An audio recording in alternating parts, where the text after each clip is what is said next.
Bagi Anda yang cinta Rasulullah, subscribe channel ini agar berkembang dalam mensyiarkan agama Islam.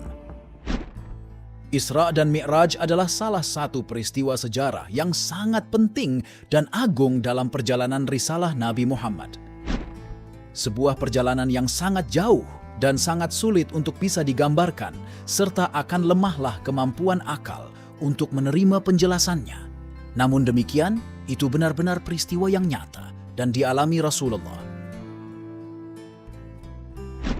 Kisah perjalanan Isra dan Mi'raj dijelaskan Allah pada dua surat berbeda di dalam Al-Quran.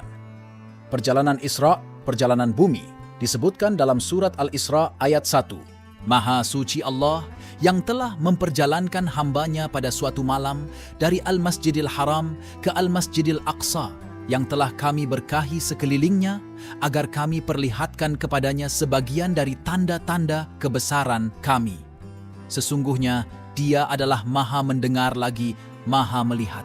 Sementara itu, kisah Mi'raj, naik ke langit, disebutkan Allah dalam surat An-Najm ayat 13 sampai 18. Dan sesungguhnya Muhammad telah melihat Jibril itu dalam rupanya yang asli pada waktu yang lain, yaitu di Sidratul Muntaha. Di dekatnya ada surga tempat tinggal. Muhammad melihat Jibril ketika Sidratul Muntaha diliputi oleh sesuatu yang meliputinya. Penglihatannya, Muhammad tidak berpaling dari yang dilihatnya itu dan tidak pula melampauinya. Sesungguhnya dia telah melihat sebahagian tanda-tanda kekuasaan Tuhannya yang paling besar. Tujuan utama dari peristiwa Isra dan Mi'raj ialah untuk menjemput perintah salat fardu 5 waktu.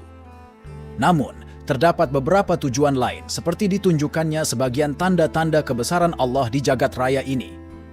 Selain itu, Allah juga ingin menghibur kekasihnya Nabi Muhammad yang memang kala itu sedang berduka. Seperti diketahui, kala itu dalam waktu bersamaan, beliau ditinggal dua sosok yang paling dicintainya, yaitu Khadijah, istri tercinta, yang dengan penuh kesetiaan menemani beliau menghadapi masa-masa sulit selama 25 tahun. Serta Abu Thalib paman yang selalu melindungi dan membela beliau sejak usia 8 tahun. Diriwayatkan bahwa pada malam sebelum terjadinya peristiwa Isra dan Mi'raj, Nabi Muhammad sedang tidur di Masjid Al-Haram yang diapit kedua pamannya Hamzah dan Ja'far. Malaikat Jibril dan Mikail datang dan mengangkat beliau, kemudian beliau dibaringkan di dekat Zamzam. Malaikat Jibril kemudian membelah dada Nabi Muhammad serta mengeluarkan hatinya. Malaikat Jibril kemudian meminta 3 bejana air Zamzam kepada Mikail untuk membersihkan hati Nabi Muhammad. Semua kotoran yang ada di hati Nabi dari penyakit rohani dibuang termasuk kantong hitam, Al-Alaqat, Al-Sauda, yang merupakan rumah syaitan diangkat dari hati beliau. Menurut sebuah riwayat disebutkan bahwa dada Nabi Muhammad paling tidak dibersihkan sebanyak 3 kali. Pertama, ketika beliau masih berumur sekitar 4 tahun saat diasuh oleh Halimah. Kedua, saat beliau akan menerima wahyu di Gua Hira, malaikat Jibril juga membedah dan membersihkan dada beliau. Ketiga, saat hendak diperjalankan dalam peristiwa Isra dan Mi'raj, kembali dada beliau dibedah, kemudian hatinya dibersihkan dengan air Zamzam. Setelah hati Nabi Muhammad dicuci 3 kali dengan air Zamzam, maka dimasukkanlah ke dalam hati tersebut hilman, sifat santun, ilman, ilmu, yakinan, keyakinan, dan islaman, ketundukan. Setelah selesai pembersihan hati, dada beliau dijahit seperti sedia kala tanpa meninggalkan bekas sedikit pun di tubuh beliau. Sebagai penutup, malaikat Jibril memberikan stempel Khatam Nabiyyin, penutup seluruh nabi. Selanjutnya, malaikat Jibril menjemput kendaraan yang akan digunakan untuk melakukan perjalanan Isra dan Mi'raj yang bernama Burak ke surga. Diriwayatkan binatang yang bernama Burak tersebut ukurannya lebih besar dari keledai dan lebih kecil dari bighal, kuda. Dia memiliki 2 sayap di kedua pahanya. Satu langkahnya adalah sejauh mata memandang.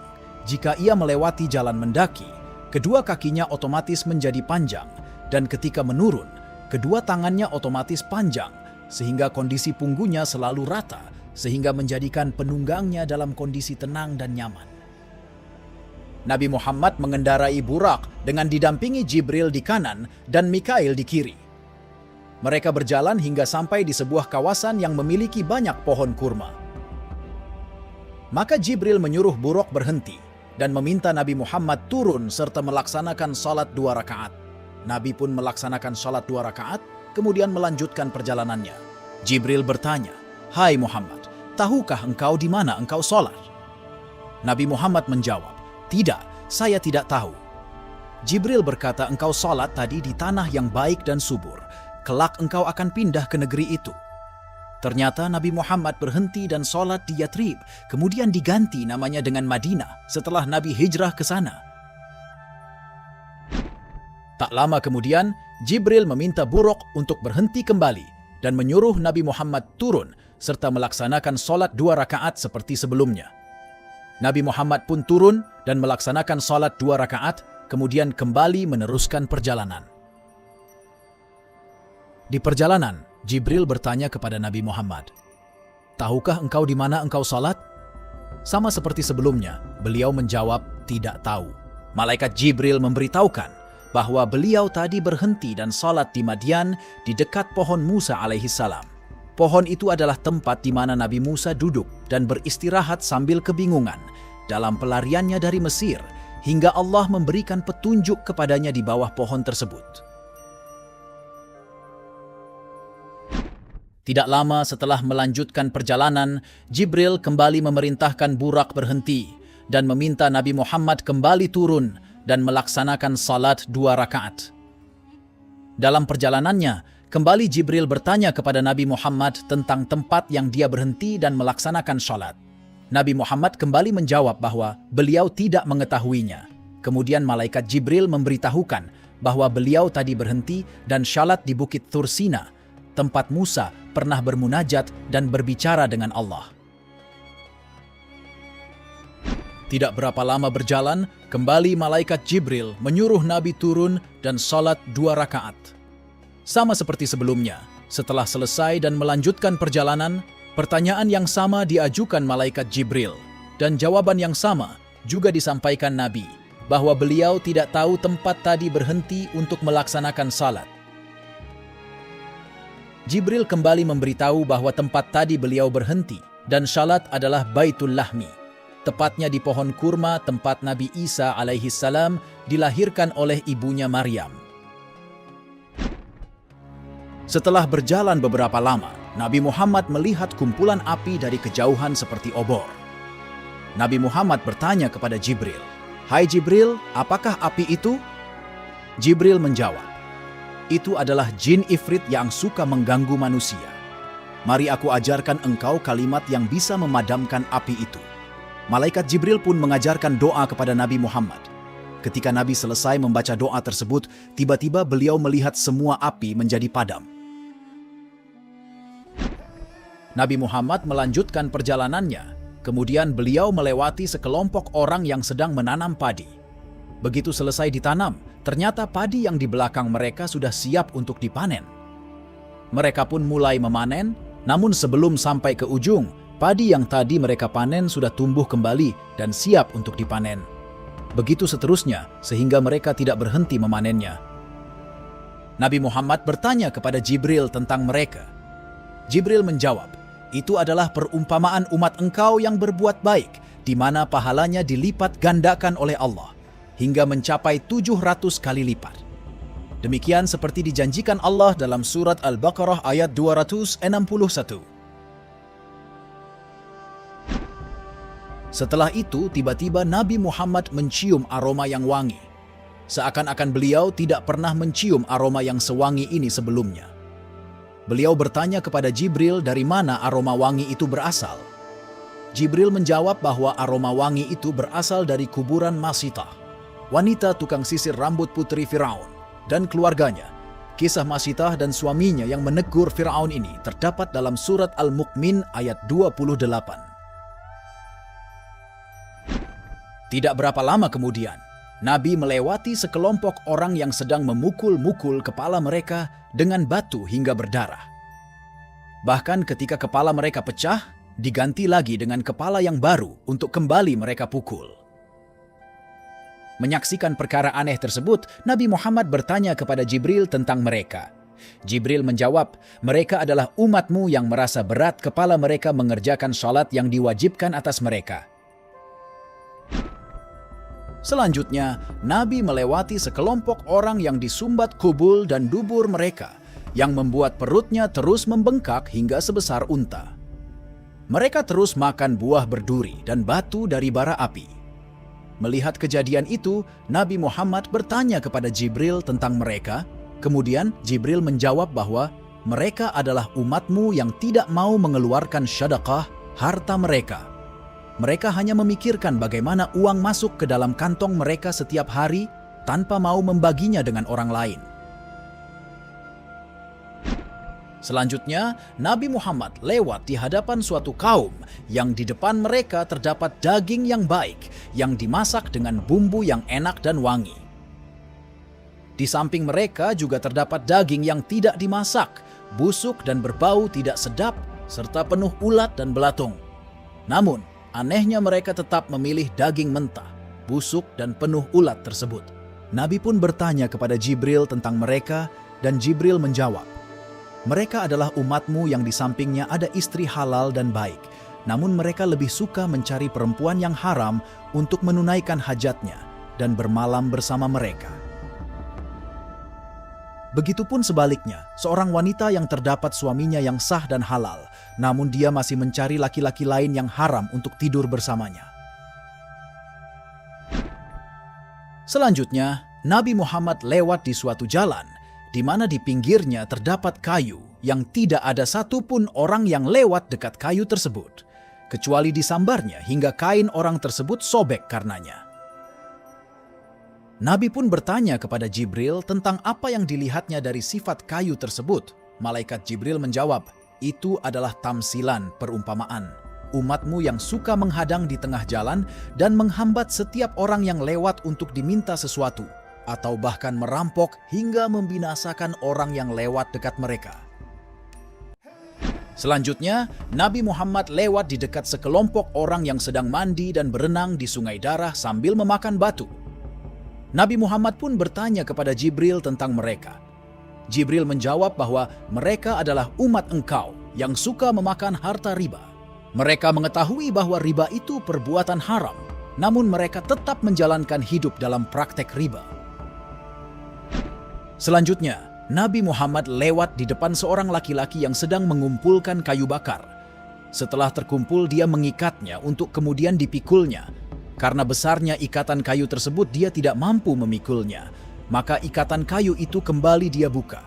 Setelah ikatan dibuka, bukannya mengurangi beban, malah ditambah jumlah kayu dalam ikatan tersebut. Begitulah yang dia kerjakan terus-menerus, yakni semakin berat ikatan kayu itu, semakin dia menambah jumlah kayu dalam ikatan tersebut. Melihat keanehan tersebut, Nabi Muhammad bertanya kepada Jibril tentang laki-laki itu. Jibril menjawab, dia adalah contoh umatmu yang tidak sanggup memikul amanah dari manusia, akan tetapi masih terus mencari beban amanah untuk dipikulnya. Selanjutnya, Nabi Muhammad bersama malaikat Jibril melewati sekelompok orang yang memotong lidah dan bibirnya dengan gunting besi. Setiap kali lidah dan bibirnya putus, tumbuh lagi lidah dan bibir yang baru untuk kemudian dipotongnya kembali. Nabi Muhammad bertanya kepada Jibril tentang mereka. Malaikat Jibril menjawab, mereka adalah para penceramah, pengkhutbah, pemberi nasihat, serta orator dari umatmu yang suka menebarkan fitnah agar muncul kegaduhan umat. Begitu juga mereka adalah para penyampai pesan kebaikan, sementara mereka tidak melakukan apa yang mereka sampaikan tersebut. Kemudian Nabi Muhammad bersama Jibril melewati sekelompok orang yang memiliki kuku tajam dari tembaga. Dengan kuku tembaga itu, mereka mencakar-cakar wajah dan dada mereka hingga sobek dan berdarah. Nabi Muhammad kembali bertanya kepada Jibril tentang mereka, dan Jibril menjawab bahwa mereka adalah orang yang suka memakan daging manusia, yaitu manusia yang suka mengunjing dan mencaci orang lain. Tidak lama kemudian, tiba-tiba Nabi Muhammad mendengar panggilan seseorang dari arah kanan beliau. Laki-laki itu berkata, "Ya Muhammad, wahai Muhammad, tunggu sebentar. Saya ingin bertanya pada engkau." Jibril kemudian mengingatkan Nabi Muhammad agar tidak menoleh dan menjawab panggilan tersebut. Nabi Muhammad kemudian bertanya kepada Jibril tentang orang yang memanggilnya. Jibril menjawab bahwa dia adalah pengkhotbah Yahudi yang jika panggilannya engkau jawab, niscaya umatmu akan menjadi pengikut Yahudi. Kemudian Nabi Muhammad mendengar kembali panggilan seorang laki-laki dari sebelah kiri beliau dengan panggilan seperti sebelumnya. Jibril pun melarang Nabi untuk menoleh dan menjawab panggilan tersebut. Nabi kembali bertanya tentang laki-laki yang memanggil itu kepada Jibril. Kemudian Jibril menjelaskan bahwa laki-laki tersebut adalah pendakwah Nasrani yang jika engkau jawab panggilannya niscaya umatmu akan menjadi Nasrani. Setelah itu, Nabi mendengar seruan yang sama, namun kali ini berasal dari seorang wanita cantik, lengkap dengan gemilau perhiasan yang dipakainya. Jibril kembali mengingatkan Nabi Muhammad agar tidak menoleh kepadanya. Nabi Muhammad bertanya kembali kepada Jibril tentang wanita cantik itu. Kemudian Jibril menjelaskan bahwa wanita itu adalah dunia dengan kegemerlapannya yang jika engkau jawab panggilannya niscaya umatmu akan cenderung kepada dunia dan kesenangannya. Kemudian Nabi Muhammad melihat seorang laki-laki tua yang sudah sangat lemah, badannya sudah mulai bungkuk. Nabi Muhammad bertanya kepada Jibril tentang laki-laki tua tersebut. Jibril menjelaskan bahwa laki-laki tua itu adalah perumpamaan umur dunia, di mana tidak lagi tersisa dari umur dunia kecuali usia yang tersisa dari kehidupan laki-laki tua tersebut. Tidak lama kemudian, sampailah Nabi Muhammad bersama malaikat Jibril dan malaikat Mikail di Masjid Al-Aqsa. Nabi Muhammad bersama malaikat Jibril masuk dari pintu Yamani. Setelah turun di depan pintu Masjid Al-Aqsa, malaikat Jibril mengikatkan burak di sebuah batu, tempat para nabi sebelumnya pernah mengikatkan burak ini. Setelah masuk ke dalam masjid, Nabi Muhammad dan Jibril melaksanakan salat 2 rakaat. Setelah selesai salat, tiba-tiba Nabi Muhammad melihat manusia sudah banyak berkumpul di dalam masjid. Nabi Muhammad tidak mengetahui bahwa yang berkumpul bersamanya di Masjid Al-Aqsa saat itu adalah para nabi sebelumnya. Tiba-tiba azan berkumandang. Mereka pun berdiri bersyaf sambil menunggu siapa yang akan menjadi imam mereka. Jibril pun mengambil tangan Nabi Muhammad dan membawanya ke depan untuk menjadi imam. Kemudian Nabi Muhammad memimpin para nabi solat 2 rakaat. Setelah selesai solat, malaikat Jibril bertanya kepada Nabi Muhammad, "Hai Muhammad, tahukah engkau siapa yang solat di belakangmu?" Nabi menjawab, "Tidak tahu." Jibril menjelaskan bahwa yang solat di belakangnya adalah para nabi dan rasul terdahulu. Semua nabi dan rasul itu kemudian memuji Tuhannya dengan pujian yang sangat indah. Nabi Muhammad berkata, "Kalian semua telah memuji Tuhan kalian dengan pujian yang sangat indah, maka aku juga ingin memuji Tuhan saya dengan pujian yang indah pula." Nabi Muhammad kemudian berkata, "Segala puji bagi Allah yang telah mengutusku kepada alam semesta dan kepada semua manusia, membawa kabar gembira dan peringatan, dan telah diturunkan kepadaku Al-Quran sebagai penjelas segala sesuatu, dan telah menjadikan umatku sebaik-baik umat yang pernah diciptakan dan menjadikan umatku sebagai umat pertengahan. Dia telah melapangkan dadaku dan mengangkatkan beban beratku, mengangkat namaku, menjadikanku sebagai penutup seluruh nabi." Ketika itu Nabi Ibrahim alaihissalam berkata, "Begitulah Allah telah melebihkanmu, hai Muhammad." Sampai di sini maka berakhirlah perjalanan Isra dan akan segera dimulai perjalanan Mi'raj, yaitu naik ke langit untuk menemui Allah. Maka didatangkanlah tangga, Mi'raj, yang digunakan oleh arwah anak Adam yang soleh menuju langit. Tidak ada tangga sebaik dan seindah tangga yang dipakai untuk Mi'raj tersebut. Ia adalah tangga dari emas yang dibubuhi permata hijau dan disimpan di surga Firdaus. Maka naiklah Nabi Muhammad didampingi Jibril dan Mikail ke langit untuk menghadap Allah. Dalam perjalanan Mi'raj ini, Nabi sampai di pintu langit pertama dunia. Di sana terdapat penjaga pintu langit pertama yang bernama Ismail, yang di bawah komandonya terdapat 70.000 malaikat Masing-masing dari 70.000 malaikat yang langsung di bawah komando Ismail ini, mereka juga memimpin 70.000 malaikat lainnya. Malaikat Ismail ini berada di antara langit dan bumi. Dia tidak pernah turun ke bumi, kecuali hanya hari diwafatkannya Rasulullah. Jibril meminta malaikat penjaga pintu langit pertama tersebut untuk membuka pintu. Malaikat penjaga itu bertanya, "Siapa yang mengetuk pintu langit?" Jibril menjawab, "Saya Jibril." Malaikat penjaga kembali bertanya, "Siapa yang bersamamu?" Jibril menjawab, "Muhammad." Malaikat penjaga kembali bertanya, "Apakah dia diutus untuk naik ke langit?" Jibril menjawab, "Ya, dia diutus ke sini." Maka malaikat pun membuka pintu langit pertama, dan mereka menyambut Nabi Muhammad dengan ucapan, "Selamat datang, Allah telah memuliakannya, sebaik-baik saudara dan sebaik-baik khalifah dan sebaik-baik tamu yang datang." Setelah berada di langit pertama, Nabi Muhammad melihat Nabi Adam alaihi salam, nenek moyang manusia yang kala itu Nabi Muhammad belum tahu jika orang yang dia lihat adalah Nabi Adam. Nabi Muhammad melihat bahwa ketika itu dihadapkan kepada Adam ruh para nabi dan pengikutnya dari manusia yang beriman, maka Nabi Adam berkata, "Ruh yang baik dan jiwa yang baik, letakkanlah ia di Illiyin, sorga yang tinggi." Kemudian dihadapkan pula kepadanya ruh anak cucunya dari manusia yang kafir, maka dia berkata, "Ruh yang buruk dan jiwa yang buruk, jadikanlah tempatnya di Sijin, dasar neraka." Kemudian di sebelah kanan Nabi Adam terdapat pintu yang terbuka, dan terlihat hitam yang keluar dari pintu itu, aroma yang wangi. Dan di sebelah kiri juga terlihat pintu yang terbuka, dan terlihat hitam yang mengeluarkan aroma yang busuk.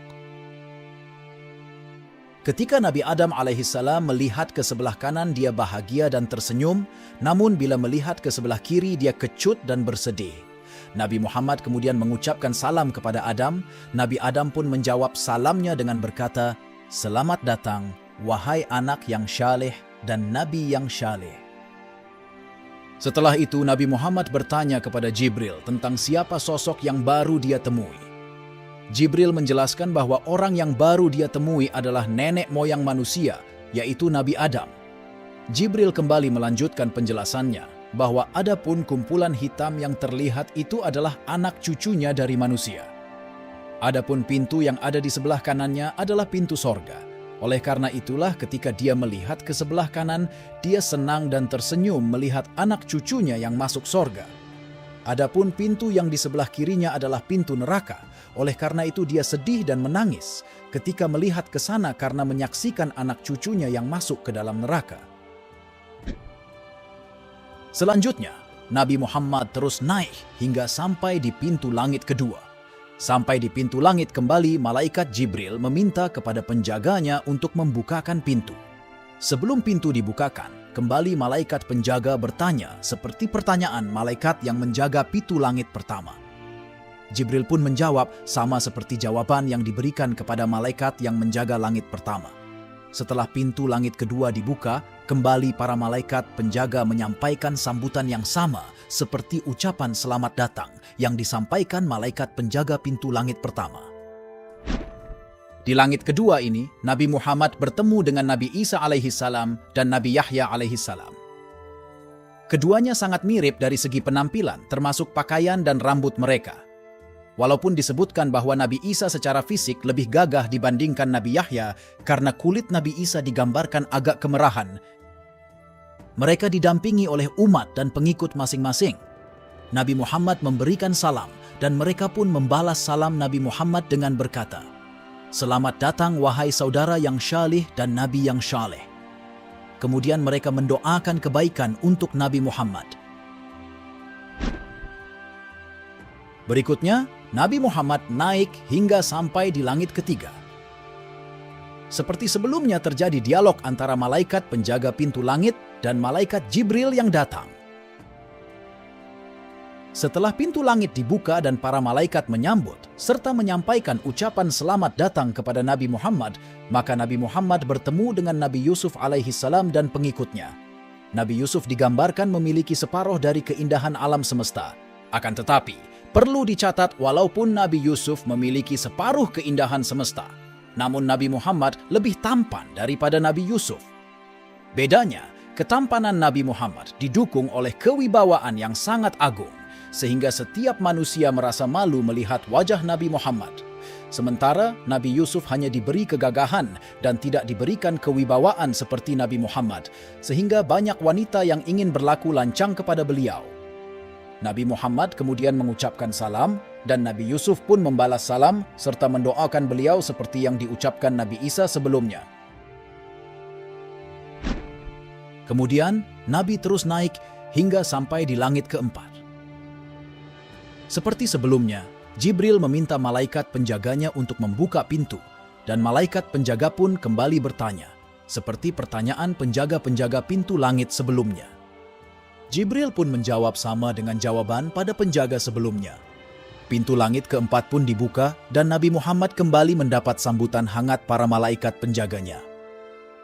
Di langit keempat ini, Nabi Muhammad bertemu dengan Nabi Idris alaihissalam, seorang nabi yang terkenal sangat cerdas dan syalih, yang derajatnya ditinggikan oleh Allah.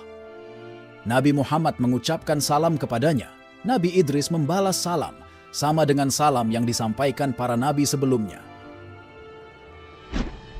Selanjutnya, Nabi terus naik hingga sampai di langit kelima. Kembali terjadi dialog antara Jibril dan penjaganya sebelum pintu dibukakan. Setelah pintu terbuka, para malaikat pun menyampaikan sambutannya. Nabi Muhammad bertemu dengan Nabi Harun alaihissalam. Nabi Muhammad melihat janggut Nabi Harun yang separuhnya putih dan separuhnya hitam.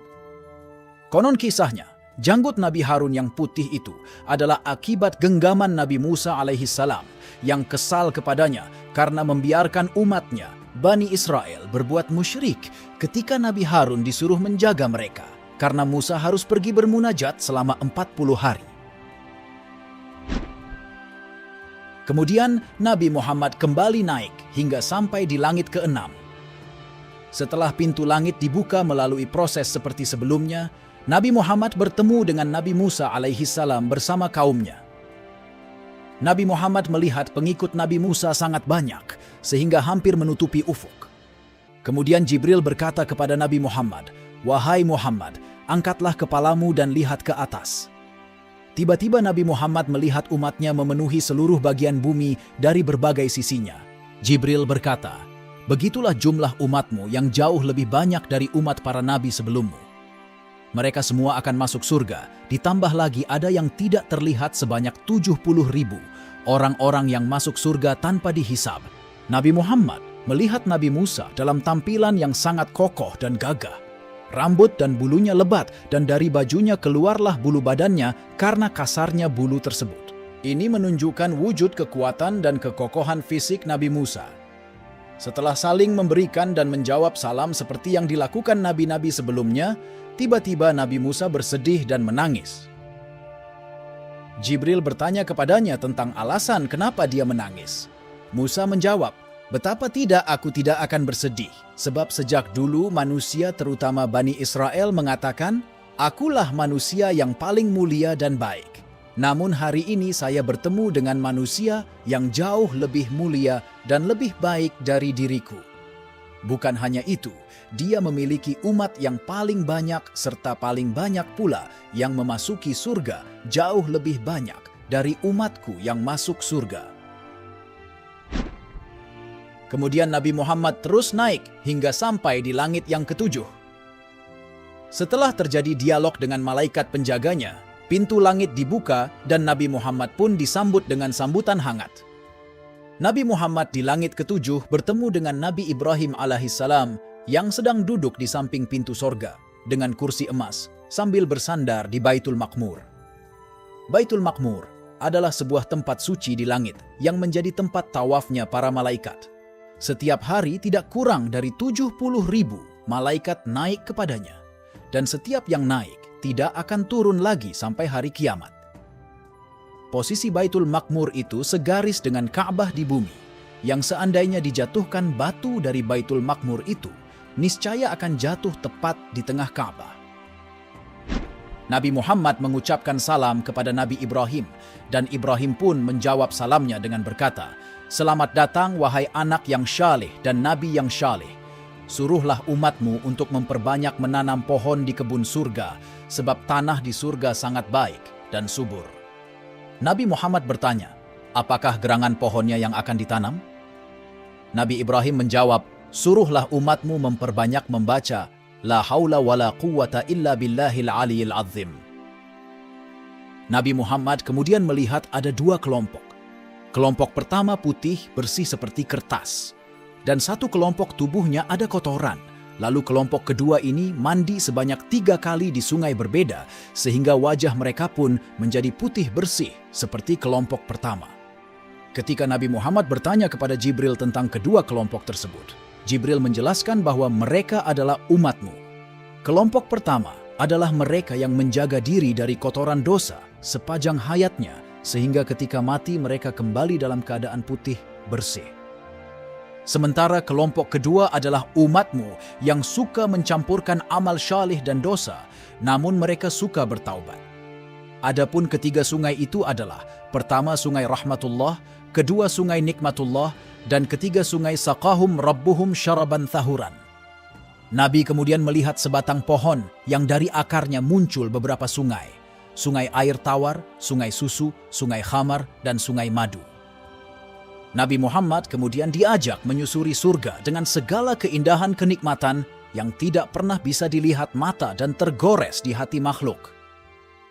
Di pintu surga, Nabi Muhammad melihat tulisan, syadaqah pahalanya 10 kali lipat dan meminjamkan pahalanya 18 kali lipat. Nabi pun bertanya, kenapa meminjam lebih banyak pahalanya? Jibril menjawab, seseorang yang diberi belum tentu dia butuh, namun seseorang yang dipinjamkan karena dia sangat membutuhkannya. Nabi menyaksikan surga dengan berbagai macam buahnya, pasirnya dari permata hijau, dan tanahnya yang harum dari aroma kasturi. Dari surga, kemudian Nabi Muhammad diajak ke neraka untuk melihat bagaimana pula kondisi neraka dengan segala azabnya. Nabi Muhammad melihat malaikat-malaikat penjaganya yang sangat kasar dan bengis. Mereka sejak awal diciptakan tidak pernah tersenyum sekalipun, kecuali saat kedatangan Nabi pada malam itu. Nabi Muhammad juga melihat sebagai azab yang diterima manusia di dalamnya. Setelah Nabi Muhammad menyampaikan salam kepada penjaga neraka dan mereka menjawabnya, maka pintu neraka kembali ditutup dan tidak dibuka, kecuali ketika calon penghuninya datang untuk memasukinya setelah hari perhitungan selesai. Malaikat Jibril kemudian membawa Nabi Muhammad kembali naik hingga sampai di Sidratul Muntaha. Di Sidratul Muntaha inilah Nabi Muhammad melihat wujud Jibril yang asli, di mana ia memiliki 600 sayap, di mana satu sayap bisa menutupi ujung barat dan timur bumi. Dari Sidratul Muntaha, Nabi Muhammad kemudian menuju Arsy untuk menghadap Allah sendirian, tanpa ditemani oleh malaikat Jibril untuk menerima perintah Allah. Sesampainya di Arsy, Nabi Muhammad bersujud di hadapan Allah. Pertemuan Nabi Muhammad dengan Allah adalah sesuatu yang tidak bisa digambarkan. Begitulah disebutkan dalam surat An-Najm. Kemudian dia mendekat, lalu bertambah dekat lagi. Maka jadilah dia dekat pada Muhammad sejarak 2 ujung busur panah atau lebih dekat lagi. Lalu dia menyampaikan kepada hambanya, Muhammad, apa yang telah Allah wahyukan, hatinya tidak mendustakan apa yang telah dilihatnya. Ketika itulah Allah berfirman, Ya Muhammad. Beliau menjawab, Labbaik. Kemudian Allah berfirman, mintalah, pasti akan aku beri permintaanmu. Nabi Muhammad menjawab, Ya Tuhan, Engkau telah menjadikan Ibrahim Khalilullah dan memberikan kepadanya kekuasaan yang besar. Engkau telah menjadikan Musa Kalamullah, dan Engkau telah memberikan kekuasaan yang besar kepada Daud dan menjadikan besi lunak di tangannya. Engkau telah memberikan kerajaan yang tidak pernah dimiliki manusia, baik sebelum maupun sesudahnya kepada Nabi Sulaiman, sehingga tunduk di bawah kekuasaannya binatang, manusia, hingga jin. Engkau telah menurunkan Injil kepada Nabi Isa dan menjadikannya mampu menyembuhkan penyakit sopak, hingga menghidupkan orang yang telah mati. Engkau juga telah melindungi ibu dan dirinya dari syaitan, hingga mereka tidak bisa disentuh syaitan selama hidupnya. Allah kemudian menjawab, Jika begitu, engkau aku jadikan Habibullah, kekasih Allah. Aku mengutusmu untuk semua makhluk sebagai pemberi kabar gembira dan peringatan. Aku lapangkan untuk dadamu, aku angkatkan darimu bebanmu, aku tinggikan sebutanmu, di mana selama kehidupan di dunia tidak akan disebut namaku, kecuali namamu akan disebut pula bersama namaku. Aku menjadikan umatmu sebaik-baik umat. Aku jadikan umatmu umat yang menengah. Aku tetapkan dalam setiap khutbah mereka penyebutan namaku dan namamu sebagai sesuatu yang wajib. Aku jadikan umatmu umat yang paling lurus, hati mereka paling lembut. Aku menjadikan kamu nabi pertama yang diciptakan dan nabi terakhir yang diutus. Namun, kamu adalah nabi pertama yang umatnya akan diberikan keputusan akhirat. Aku memberikan kepadamu as-sab'u al-matsani, al-Fathihah, dan aku jadikan untukmu penutup surat Al-Baqarah sebagai perbendaharaan arsy yang tidak pernah aku berikan kepada umat sebelum kamu. Aku berikan kepadamu Al-Kautsar dan 8 saham, yaitu Islam, hijrah, jihad, syadaqah, puasa Ramadan, amar ma'ruf nahi mungkar. Sejak awal penciptaan langit dan bumi, aku telah menetapkan untukmu dan umatmu salat wajib sebanyak 50 kali. Setelah itu, Nabi turun bersama Jibril hingga melewati Nabi Ibrahim di langit ke-7. Ketika Nabi Muhammad melewati Nabi Ibrahim, tidak ada komentar keluar dari mulut beliau. Hingga Nabi Muhammad melewati Nabi Musa alaihi salam, Nabi Musa pun mencegat beliau dan bertanya tentang apa yang didapatkan beliau. Hal tersebut dilakukan karena Nabi Musa masih penasaran tentang pertemuan Nabi Muhammad bersama Allah. Karena dulu Musa pernah meminta melihat Tuhan, namun tidak berhasil. Nabi Musa bertanya tentang apa yang didapatkan Nabi Muhammad dari Allah. Nabi Muhammad menjawab bahwa Allah telah mewajibkan atas dirinya dan umatnya salat wajib sebanyak 50 kali sehari. Nabi Musa kemudian meminta Nabi Muhammad untuk segera kembali kepada Tuhan, untuk meminta pengurangan karena menurut Nabi Musa umat Muhammad tidak akan mampu melakukan perintah tersebut. Nabi Muhammad menerima usulan Nabi Musa dan kembali naik menghadap Allah untuk meminta keringanan. Sesampainya di hadapan Tuhan, Nabi Muhammad meminta agar Allah mengurangi jumlah kewajiban salat bagi umatnya. Dengan rahmatnya, Allah kemudian memberikan pengurangan sebanyak 5 salat, sehingga tersisa 45 kali dalam sehari dan semalam. Sesampainya di dekat Nabi Musa, kembali Nabi Muhammad ditanya tentang apa yang didapatkan dari Allah. Nabi Muhammad menjawab bahwa dia dan umatnya diwajibkan salat 45 kali. Nabi Musa kembali meminta Nabi Muhammad untuk naik menghadap Tuhan dan meminta kembali pengurangan dengan dalih bahwa umat Muhammad tidak akan mampu melakukannya. Nabi pun melakukan apa yang diminta Nabi Musa, hingga hal yang demikian berlangsung selama 9 kali, yang mana setiap kali naik dikurangi 5 syalat, hingga tinggallah 5 kali syalat dalam sehari dan semalam.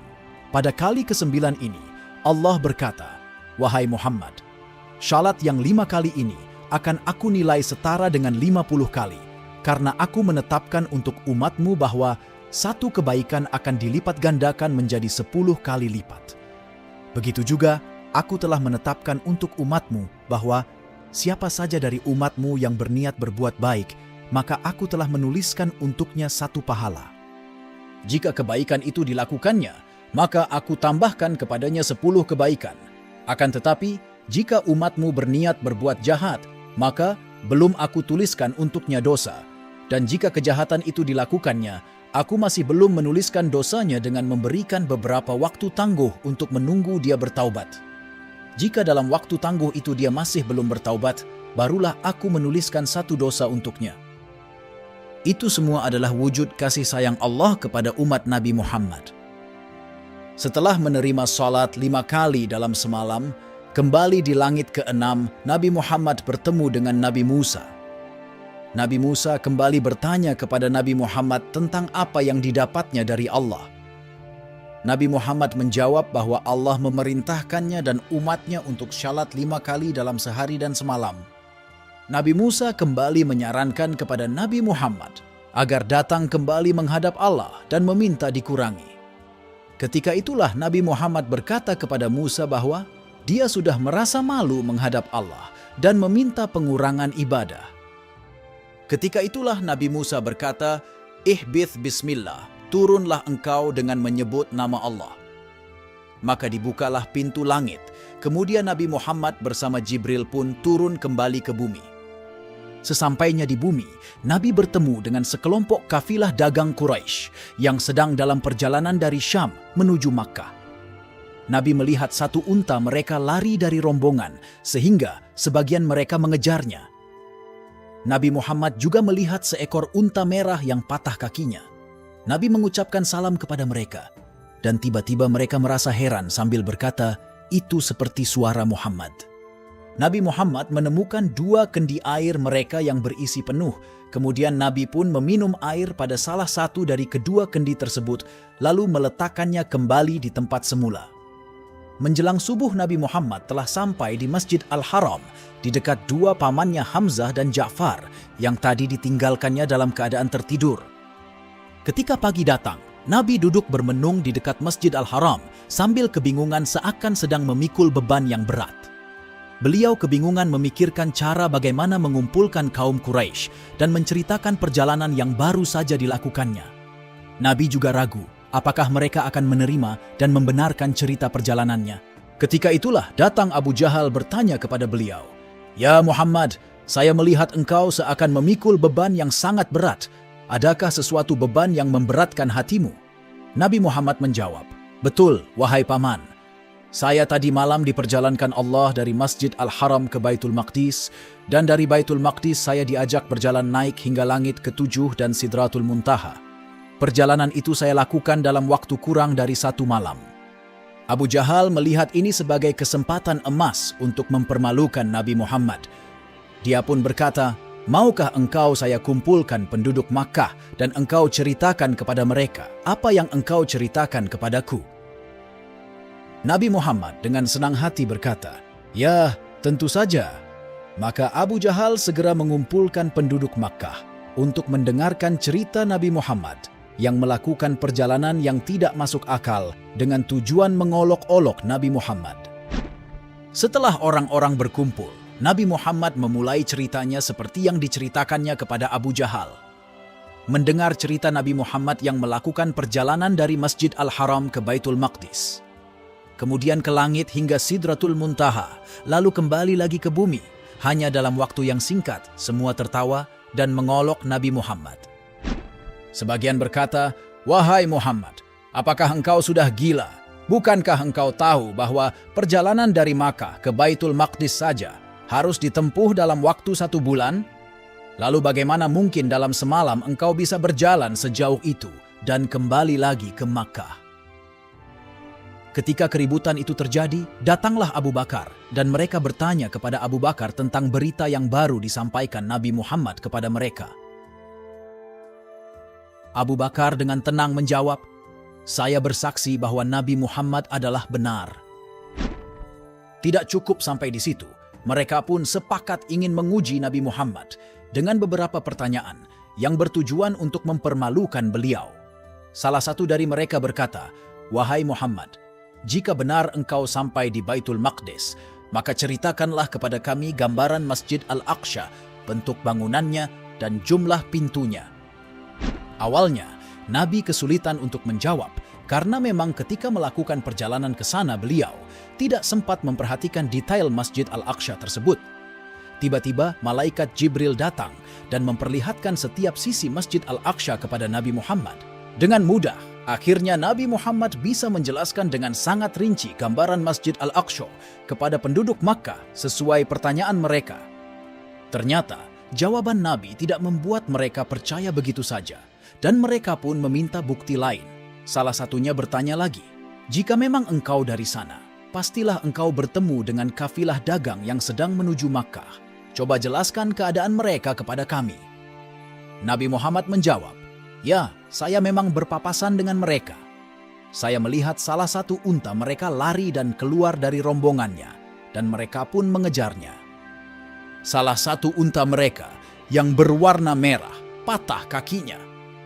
Saat mereka beristirahat, mereka meletakkan kendi air minum mereka di tanah. Salah satunya saya minum, dan saya letakkan kembali di tempat semula."